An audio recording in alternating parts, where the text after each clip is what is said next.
A bacterial illness infected at least 18 people across the state of Idaho. People reported drinking unpasteurized raw milk.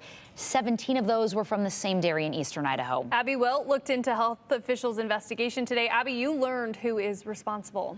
Hunter and Morgan, the bacterial illness is called campylobacteriosis, and it is only from raw milk, not pasteurized milk. Now, Paradise Grove, who is responsible for those 17 cases, says they shut down the milk production due to testing on their milk. And just last week, they started milk production again after getting the all clear.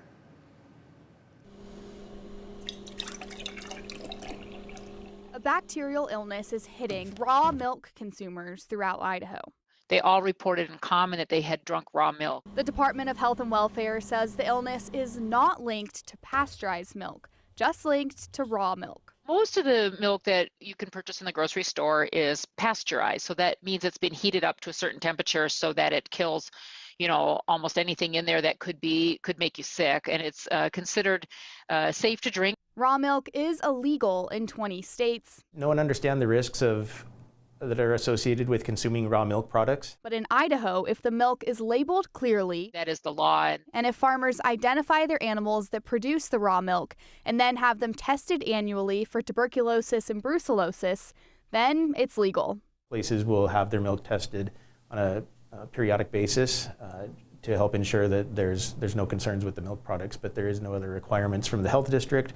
Paradise Grove in eastern Idaho is responsible for 17 of those cases making people sick. Typically will result in nausea, diarrhea, fever, fatigue. And now they say they are increasing their testing from twice a month to now twice a week to ensure safety for Idahoans. We're hopeful that their milk going forward will be safe and healthy to drink, but it remains to be seen. We continue to watch out and see if we see any more people becoming ill, and we'll certainly notify the public if that is the case. And I reached out to Paradise Grove today, but did not hear back. But both Central District Health and the Department of Health and Welfare say to be cautious when consuming raw milk if you do have underlying health conditions. Oh, what should people look for in their milk so that something like this doesn't happen to them? Yeah, well, there will definitely be clear labels if you are drinking raw milk. So just be sure that if you are getting raw milk off the shelves that you know those underlying conditions that could happen. Yeah, thank you for that, Abby. That's helpful.